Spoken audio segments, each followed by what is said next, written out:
Hi, my name is Mollie Hartup. I am director of the Sokolov Honors College.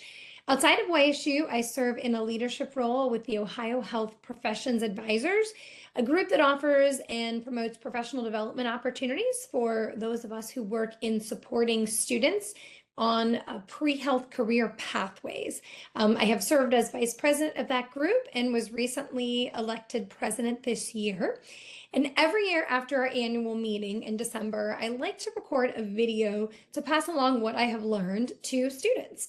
Joining us for the annual meeting this year were medical school admissions officers for med schools across the state of Ohio and extending into Michigan. Unofficially, the theme of the day really centered around professionalism. The topic came up organically throughout all of the panels, the roundtable discussions. So this is going to be the focus of my summary in the content that I pass along to all of you. So as a future physician or any kind of healthcare professional, it's really important to model professional behavior, and that starts now. It becomes part of who you are.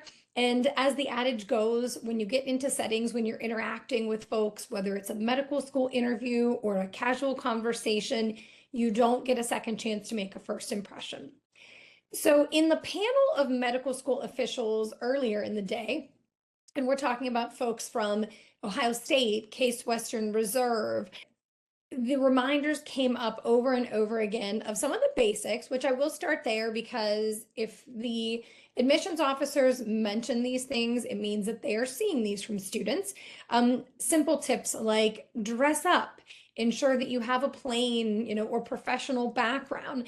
I'm actually recording this from my kitchen right now, but if I've done a good job of angling myself in such a way, it's essentially a white background. So you are not necessarily distracted by any of the things behind me. Obviously, the stakes are higher for a med school interview, so you make yourself comfortable in a truly plain professional background setting. Don't have anyone else in the room with you. Don't eat while you're interviewing. Don't drink. I suppose you could have a bottle of water if you might get a tickle, but not necessarily snacking. Yes, these are things that happened. And don't refer to anyone by their first name. If you can do the research ahead of time to find out if someone is a doctor or perhaps a mister, do the work to make sure that you are being professional if at all possible. But before you even get to that interview stage, there are a lot of things that you can do to develop professional skills. For those of you pursuing a career in medicine, a career or a professional identity formation is something that actually starts as an undergraduate student. So becoming a doctor, if that's the pathway you're on, is a long journey, and there are many steps along the way. There's actually literature in academic journals about working on having your professional identity cultivated, even as an undergraduate student, also during medical school, of course. But the literature and the research is actually starting to discuss the process of developing your identity even during the undergraduate years. One particular article that I'll link out to for all of you that I think is particularly helpful really focuses on undergraduate students, and it breaks down several dimensions that are really part of this professional identity formation. So things that you can relate to and reflect on and really start to develop as you work through your experiences in your undergraduate time, whether you're engaging in the community or shadowing. These are things that you can reflect upon and journal and keep notes as you develop. So we're talking about things like self-awareness, teamwork, right? When you're part of a medical field, you're part of a team. It's not an individual sport, right? Attention to self-care. One of the admissions representatives actually made the comment that if they see all medical-based experiences on an application, no maybe hobbies or interests or outside community engagement that's not necessarily related to medicine, they actually see that as a red flag because they're concerned that an individual is going to burn out because they're only focusing on medicine and not really developing hobbies and passions and interests that they really enjoy doing that can actually provide them some balance and help them manage stress and things along the medical school journey. So attention to self-care, actually really important. empathy, integrity, respect, and equal regard for all. Things like resilience, beneficence, mindful attention to patient care. So those are the 9 dimensions that are noted in this article. And I definitely think it's worth you taking a look. You might see that some of these dimensions have some overlap and some similarity with the AAMC core competencies, which I've talked about in various settings and presented about at OMED last year. Super important to develop these competencies. The AAMC principles have a whole section on professional competencies, so you will definitely see some overlap there. But both of these resources along the same lines and the same spirit as serving as an excellent roadmap as you are developing into a doctor or really any other kind of healthcare professional. My colleague, Kathy Lee, who is admissions rep now for Case Western Reserve, she said, ask yourself when you were volunteering or participating in other activities, what professional skills did I take away? What a neat, specific question to really partially guide your reflection when you are engaging in the community, shadowing, any number of activities. What professional skills did I take away? So maybe keep that question in mind.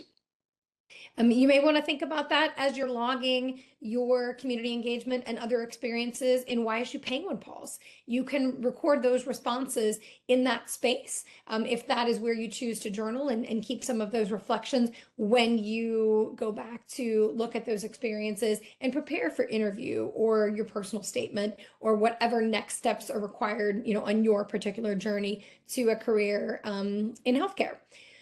So a few other nuggets that I wanted to pass along, again, because I think it's very insightful to be able to share with you the conversations that I have been able to have with a variety of medical school admissions officers and other administrators. One of the individuals made a comment that they are looking for the diamonds in the rough. So let that be validation that maybe you struggled a little bit in the beginning, but as a part 2 to that, kind of a caveat, upward grade trajectories are a really positive sign. So earlier struggles can be built upon, and you can learn and grow from that and still find your way, to your end goal. There are different opinions out there about having a gap year, or as we are more so now referring to that, a growth year. Another terminology was used at this workshop. It was referred to as a professional development year. And I kind of like that one the best because it is really indicative to what you should and ideally will be doing during that year. So it is not just a year off, it is a year to grow or develop doing something that will help you on your journey to your end goal.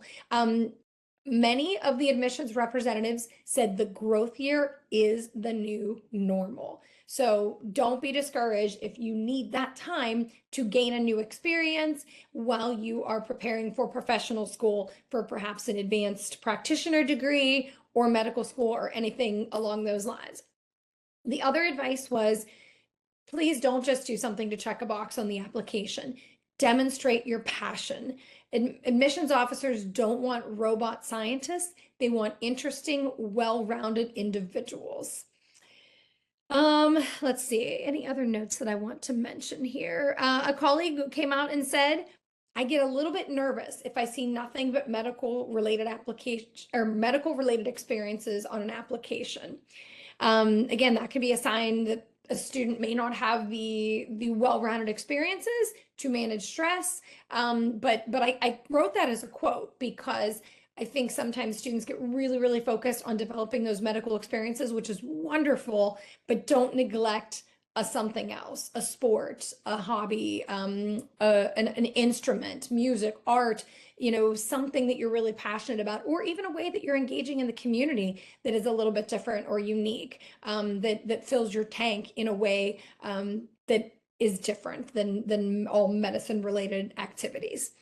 Then going back to the different dimensions of developing a professional identity in healthcare or medicine, I did mention the self-care dimension, a little bit more validation.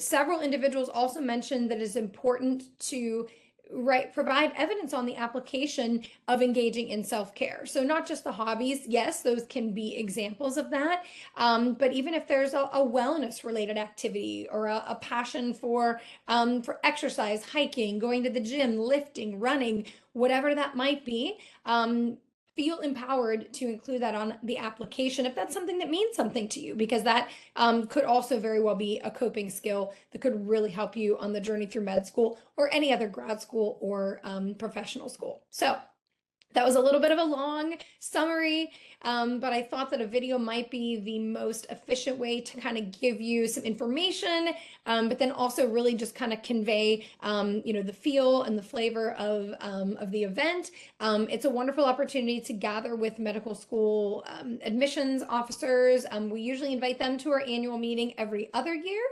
So from this year's perspective, I'm able to pass a lot of that information on. This group that I am part of, the leadership team, we also host the Ohio Medical Education Day. So watch for details about that. It is in either September or October. It's a fall event. This coming event is going to be in Cincinnati. So as soon as I have a date, I will pass that along. We can take a small group of students down there, to have that experience and, just continue to look forward to looking for these opportunities to connect you all with different ways to grow and develop on your journey to your pre-health career, whatever direction that may take.